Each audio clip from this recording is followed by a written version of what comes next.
Cette capsule vous est présentée par Evo Retro, marque cool d'accessoires de jeux vidéo et de protecteurs pour mettre en valeur vos collections de figurines Funko Pop ou cartes Pokémon, ainsi que par la boutique Maixu pour vos peluches et articles décoratifs geek. Allô tout le monde, c'est Marie-Jeanne et aujourd'hui je vous retrouve pour faire la critique du film Les Éternels, le tout nouveau de Marvel, qui sera en salle le 5 novembre.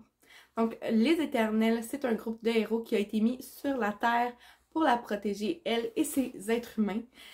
Dans le fond, ils vivent dans l'ombre depuis des milliers et des milliers d'années et lorsque les déviants refont surface sur cette Terre, eh bien, eux-mêmes doivent ressortir de l'ombre pour les combattre. C'est un film qui dure 2h37, donc c'est un très long moment. Moi, je l'ai vu en AVX, alors je vais commencer avec mes bons points du film. C'est un bon film avec une bonne histoire en arrière. L'histoire a quelques moments un petit peu difficiles à comprendre, puis il faut avoir une très très bonne concentration dessus. Si personnellement j'avais quitté la salle juste pour aller aux toilettes et que j'étais revenue, je me serais sentie perdue, je pense, jusqu'à la fin. Il y a quelques petits morceaux même que je n'ai pas compris au complet. Je vous dirais qu'il va falloir que je revoie le film pour le comprendre à 100%. Mais sinon, le fond de l'histoire est quand même assez intéressant et bon. Je vois les critiques en ce moment qui crachent pas mal sur le film, puis je comprends pas nécessairement pourquoi, parce que personnellement, j'ai passé un bon moment. Visuellement, c'est très très beau. Je pense que la AVX a encore mieux rendu le film.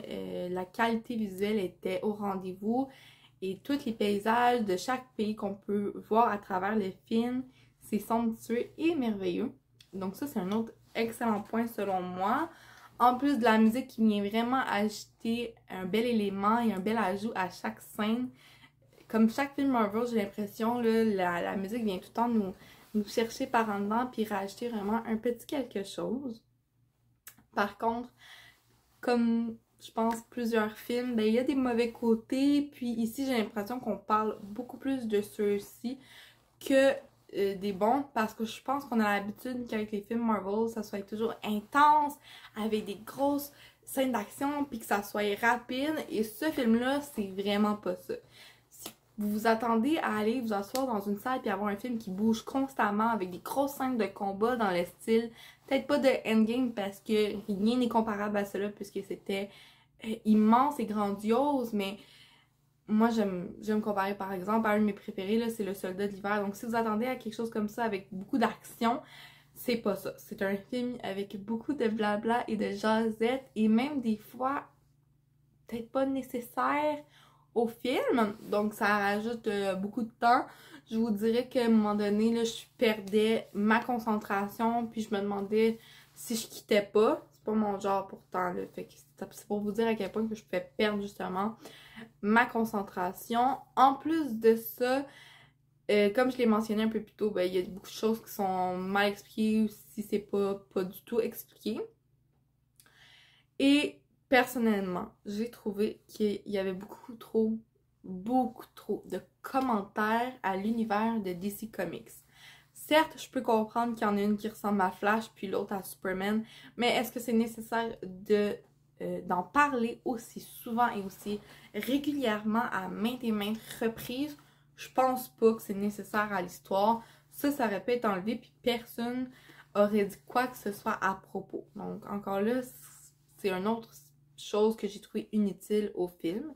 Un autre bon point par contre, c'est comme je veux bien balancer les choses là, parce que personnellement, je veux pas juste critiquer le film, il a ses bons côtés aussi.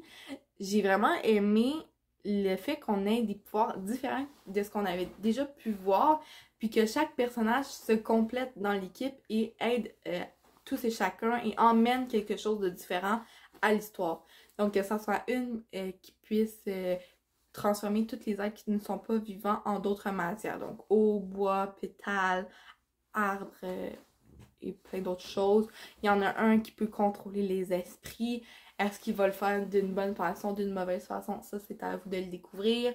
Un qui est super intelligent, puis avec la technologie, il est avancé dans le temps et peut construire des nouvelles technologies et des nouveaux objets très très utiles. Donc ça, j'ai adoré ça. Puis je pense que même si j'ai pas lu les bandes dessinées, j'ai pu comprendre chaque personnage, chaque pouvoir qu'ils avaient et à quoi ils servaient, puis qu'est-ce que ça pouvait leur apporter. Par contre, personnellement, c'est pas un film pour lequel j'aurais payé, ou si j'avais payé pour ce film, je vous avouerai que j'aurais été déçue de mettre un 12$ là-dedans. C'est pas mauvais, c'est pas mon préféré. Je vais peut-être le regarder pour mieux le comprendre, mais si j'ai le choix entre tous les films Marvel qu'ils ont, c'est pas vers lui que je vais me tourner personnellement. Et donc, c'est pour cette raison-là que je vous dirais que moi, j'irais pas le voir au cinéma. Oui, c'est bon, mais c'est pas nécessaire encore là d'être vu sur grand écran. Si vous le regardez chez vous, vous allez voir la beauté des paysages autant qu'au cinéma. Donc, ça, c'est pas mal pour ça. Par contre, si c'est un film qui vous intéresse, que vous êtes un passionné de Marvel, non, vous passerez pas un mauvais moment. Ne vous fiez pas sur tous les mauvais commentaires parce que je pense sincèrement que vous pourrez trouver quelque chose de bon dans le film et que vous pourrez l'apprécier à sa juste valeur. Personnellement, dans le classement de tous les films Marvel que j'ai pu voir en salle ou chez moi, je le mettrais au même niveau que, par exemple, Captain Marvel. Captain Marvel, tout le monde a fait comme « Ok, c'est bon au film, wow! » Lui a apporté quelque chose à l'univers du MCU, mais on s'entend, c'est pas le plus wow, c'est pas le plus impressionnant, c'est pas le préféré, j'ai l'impression, de personne. Par contre, je mettrais Les Éternels au-dessus de Black Panther qui, personnellement, m'a énormément déçue. J'avais beaucoup plus d'attentes pour ce film-là et ça les a clairement pas atteints. Donc, je sais pas si je peux vous aider un peu à vous situer là-dedans, mais c'est ça, moi je le mettrais là-dedans. Mais ça abattra pas Le Soldat de l'hiver, Civil War, Thor Ragnarok, je peux en nommer plusieurs, là. Tu sais, c'est pas à ce niveau-là, c'est pas dans les meilleurs. En plus de ça, je ne vois pas ce que ce film peut apporter à l'univers du MCU. C'est pas un spoil, là, mais à la fin, il est écrit en gros, les Éternels reviendront. Pourquoi faire? À quoi ils vont servir? J'en ai aucune idée, surtout qu'ils ont dit mot pour mot que dans leur mission, ils n'aimaient pas l'humanité. Chose que je n'ai pas compris, parce qu'avec les pouvoirs qu'ils ont, laisser passer des événements, je parle pas juste d'événements qui se sont passés dans l'univers cinématographique comme l'histoire avec Thanos, mais genre des génocides qui parlent clairement là, de la Deuxième Guerre mondiale, que eux se sont genre fermés les yeux là-dessus puis ils ont rien fait. Ça, je l'ai pas compris non plus. Peut-être qu'il aurait fallu que je lise les bandes dessinées pour le comprendre. Il n'y a pas eu assez d'explications selon moi à ce niveau-là. Donc, je vois vraiment pas qu'est-ce qu'il pourrait apporter, à part si c'est pour nous emmener vers les mutants qui vont rentrer avec les Avengers puis tout ça. C'est tout ce que je peux voir parce que sinon, je vois vraiment pas l'utilité du film. À part nous en apprendre un peu plus sur des nouveaux personnages parce qu'on n'a plus Captain America, Iron Man, Thor et tout ça. Donc voilà, c'est pas mal ça pour ma critique. J'espère que ça va vous avoir plu. Et donc, moi je vais vous souhaiter une bonne journée et à la prochaine. Bye!